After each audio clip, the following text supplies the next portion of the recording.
మిత్రులారా, సినిమాటోగ్రఫీ అంటే ఏమిటి? మనం సింపుల్గా కెమెరామ్యాన్, కెమెరా పనితనం అంటూ ఉంటాం. కానీ ఈ రివ్యూస్లో చదువుతూ ఉంటే సినిమాటోగ్రఫీ గురించి చక్కగా వాళ్ళు చెప్తూ ఉంటారు. సినిమాటోగ్రఫీలో కూడా అనేక విభాగాలు, లెన్స్, ఫ్రేమింగు, లైటింగు, ఫార్నింగు, ట్రాకింగ్ అని ఆ, పలు రకాలుగా కలిసి ఉంటాయి. దాని గురించి మనం కొంచెం సంక్షిప్తంగా తెలుసుకుందాము.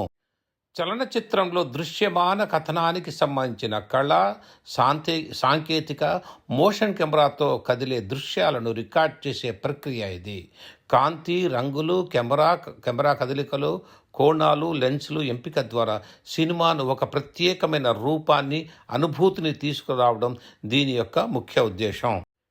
సినిమాటోగ్రఫీలోని ముఖ్య అంశాలు: కెమెరా పనితనం, కెమెరా కదలికలను, ఉదాహరణకు పానింగ్, టిల్టింగ్, షాట్ పరిణామాలు, సైడ్ షాట్, క్లోజప్ షాట్స్, మరియు కెమెరా యొక్క యాంగిల్ ద్వారా దర్శకుడి ఆలోచనలకు దృశ్య రూపం ఇస్తారు. లైటింగ్, సన్నివేశం యొక్క మూడ్ను బట్టి కాంతిని అమర్చడం.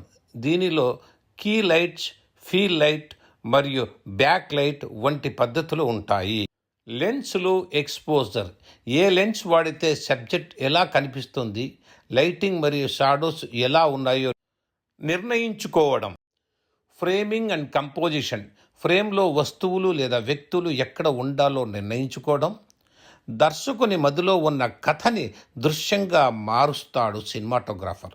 అదండి సినిమాటోగ్రాఫర్ యొక్క మొత్తం హిస్టరీ, అతని యొక్క కార్యక్రమాలు. అతని ఒక టీం ఉంటుంది, ఎంతోమంది సభ్యులు ఉంటారు. మనం సింపుల్గా ఒక మాట అనేస్తూ ఉంటాం, అదేలేరా కెమెరా అని. ఆ కెమెరా పనితనం యొక్క బ్యాక్గ్రౌండ్ ఇంత గొప్పగా ఉంటుంది. ఒక సినిమా సూపర్ డూపర్ హిట్ అయిందంటే అందులో కెమెరా యొక్క గొప్పతనం చాలా ప్రాముఖ్యతనిస్తుంది.